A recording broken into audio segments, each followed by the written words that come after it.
The Chamber of Secrets had been sealed. The basilisk was dead. Ginny Weasley was alive. To everyone at Hogwarts, it looked like the nightmare was finally over. But outside the castle, the real battle had only just begun. Parents across Britain were furious. Their children had spent months fearing for their lives. Muggle-born students had been hunted through the corridors. A monster had lived beneath the school for decades without anyone knowing. Even worse, the headmaster had failed to stop it before nearly every victim had been claimed. Lucius Malfoy saw an opportunity. Instead of accepting defeat after losing Tom Riddle's diary, he launched a ruthless campaign against Albus Dumbledore. He convinced influential families that Hogwarts was no longer safe under Dumbledore's leadership. Newspapers questioned how the greatest wizard alive could allow a monster to hide beneath the castle for 50 years. Ministry officials demanded an independent investigation.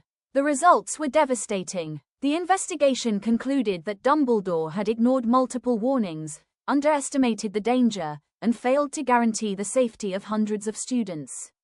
Whether the accusations were entirely fair no longer mattered. Public opinion had already turned against him. 1 week later, the Board of Governors announced the decision. Albus Dumbledore was permanently expelled from Hogwarts. He would never again serve as headmaster, professor, or advisor to the school. For the first time in generations, Hogwarts stood without the wizard who had protected it for decades. At first, the changes seemed positive. The new headmaster introduced stricter rules, increased security, and stationed ministry officials throughout the castle. Curfews became harsher. Forbidden areas were sealed. Every student believed Hogwarts had finally become safe. They were wrong. Dumbledore had never protected Hogwarts with walls. He had protected it with wisdom. Without him, no one noticed that Tom Riddle's old followers were quietly rebuilding their influence inside the ministry. Lucius Malfoy recovered his reputation within months and secretly helped reconnect scattered Death Eaters. Every move Voldemort's supporters made happened in complete silence because the one man capable of seeing the bigger picture was gone. When Sirius Black escaped Azkaban, the new administration invited hundreds of Dementors onto the school grounds without hesitation.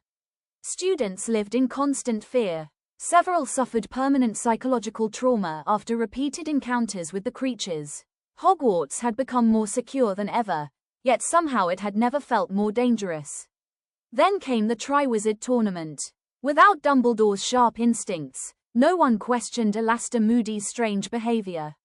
Barty Crouch Jr. manipulated every task exactly as Voldemort had planned. Harry reached the graveyard, and the Dark Lord returned stronger than ever. Harry escaped and desperately warned the ministry. No one believed him. In the original timeline, Dumbledore's reputation forced people to listen. Now there was no respected voice standing beside Harry. He was dismissed as a frightened teenager desperate for attention. That single mistake gave Voldemort 2 full years to rebuild his army in complete secrecy. By the time the wizarding world accepted the truth, the ministry had already been infiltrated. Hogwarts itself was filled with Death Eater sympathizers, and fear had replaced hope.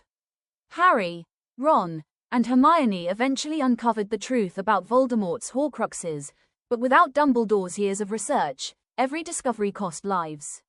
Friends were lost. Entire missions failed. The war became longer and bloodier than anyone could have imagined. When Voldemort finally fell, Hogwarts was barely standing. Walking through the ruins, Harry looked toward the empty headmaster's office and understood the greatest mistake the wizarding world had ever made. The Chamber of Secrets had not destroyed Hogwarts. Removing the only man who truly understood how to protect it had.